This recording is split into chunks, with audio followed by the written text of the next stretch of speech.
सोचो एक ज़माना जब क्रिकेट में सिर्फ दो चीज़ें होती थी, फास्ट बॉलर्स का खौफ really climbed very steeply. और बैट्समैन का इम्तिहान। Fielder is boycott. ना T20 था, ना पावर प्ले और ना ही स्ट्राइक रेट, और फिर भी एक आदमी था जो इन सब से कहीं आगे। नाम sir Vivian Greatest batsman in the world today, Richards.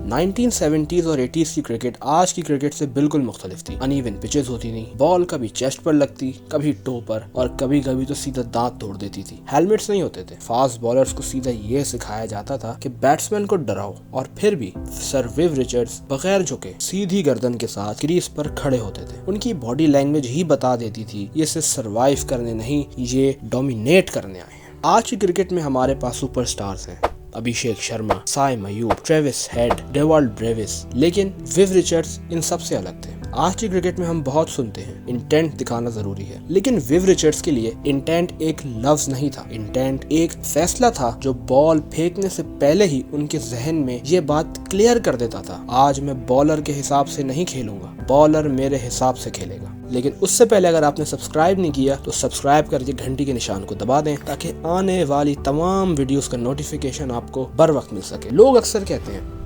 Viv Richards aggressive batting करते थे, लेकिन उनकी अग्रेशन केओटिक नहीं थी, वो कैलकुलेटेड थी। ओडीआईज में उनकी तेज स्कोरिंग सिर्फ बैड बॉल्स का नतीजा नहीं है, अच्छी बॉल्स पर भी अटैक करते थे। इसका मतलब ये था कि बॉलर अपनी परफेक्ट लेंथ से भी सेफ महसूस नहीं करता था, और जब बॉलर का प्लान टूट जाए मैच का हाफ डिसीजन वहीं पलट जाता है। विव रिचर्ड्स के शॉट लाउड नहीं होते थे, वो चिल्लाते नहीं थे, वो ड्रामेटिक नहीं होते थे, बस बॉल बैट से निकलती थी और बाउंड्री लाइन के बाहर होती थी। बड़ा ही मिनिमल फुटवर्क था, ना ज्यादा शफल करते थे और ना ही अननेसेसरी मूवमेंट और ना ही कोई चीकी शॉट्स। इस वजह से वो हमेशा बैलेंस्ड रहे। उनका बैकलिफ्ट थोड़ा अजीब था, लेकिन वो उन्हें परफेक्ट टाइमिंग देता था, और फिर उनकी कलाई जो बॉल को सीधी लाइन में हिट करती थी। आज के T20 बैटर्स इसी एफर्टलेस पावर के पीछे भागते हैं जो विव रिचर्ड्स के पास या तो गॉड गिफ्टेड था या उन्होंने एक्सट्रीम मेहनत के बाद उसको हासिल किया।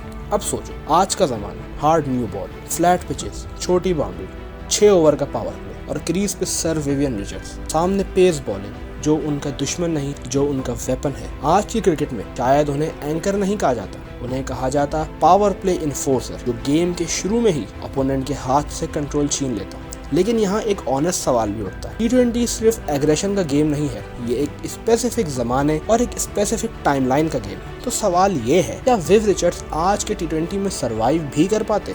यहाँ बॉलिंग प्लान्स तैयार किए जाते हैं, हर बैट्समैन के वीक एरियाज ऑलरेडी मैप्ड होते हैं, वाइड यॉर्कर्स आ गई हैं, ऑफ स्टंप के बाहर स्लो बॉल से बैट्समैन को टेम्प्ट किया जाता है, एंगल जो बाउंड्री से दूर ले जाते हैं। ये वो चीजें हैं जो विव रिचर्ड्स के जमाने में एग्जिस्ट ही नहीं करती थी। क्या विव रिचर्ड्स फेल हो जाते? इसका आसान जवाब है नहीं, लेकिन विव रिचर्ड्स के लिए ये इजी भी नहीं होता। शुरू के कुछ मैचेस में उन्हें एडजस्ट तो करना पड़ता, क्योंकि आज के बॉलर्स प्लान के साथ बॉल करते हैं। लेकिन विव रिचर्ड्स का सबसे बड़ा स्किल सिर्फ पावर नहीं था, वो था लर्निंग अंडर प्रेशर। वो नई चीजों को अडेप्ट करना जानते थे, जो कि लेजेंड्स की असल निशानी होती है। हिस्ट्री हमें क्लियर बताती है, ग्रेट प्लेयर्स सिर्फ कंडीशंस के मुताबिक नहीं चलते, वो कंडीशंस को अपने मुताबिक ढालना जानते हैं। विव रिचर्ड्स भी सीखते, वाइड यॉर्कर को लेट कट करते, ऑफ स्टंप के बाहर बॉल को गैप में भेजते, रिस्क को थोड़ा एडजस्ट करते, लेकिन इंटेंट कभी कम नहीं होता। सरवाइव करना उनका गोल कभी नहीं होता, उनका गोल होता कंट्रोल वापस लेना। विव रिचर्ड्स की सबसे बड़ी स्ट्रेंथ शॉट्स नहीं थे, विव रिचर्ड्स की सबसे बड़ी स्ट्रेंथ था उनका माइंडसेट, वो खौफ जो वो बॉलर्स पर डालते थे। बॉलर रन अप लेते हुए ही सोचता था यहाँ डालूं या वहां डालूं।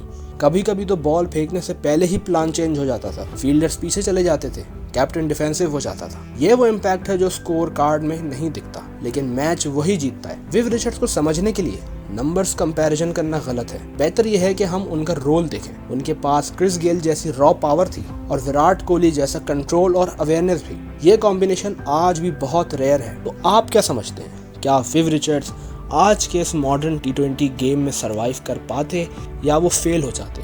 जो पावर उनके पास 70s और 80s में थी, क्या वो 2025-26 में भी होती? इसका जवाब आप मुझे कमेंट के जरिए दे सकते हैं। मिलते हैं आपसे एक अगली वीडियो में। अपना ख्याल रखिएगा। शुक्रिया।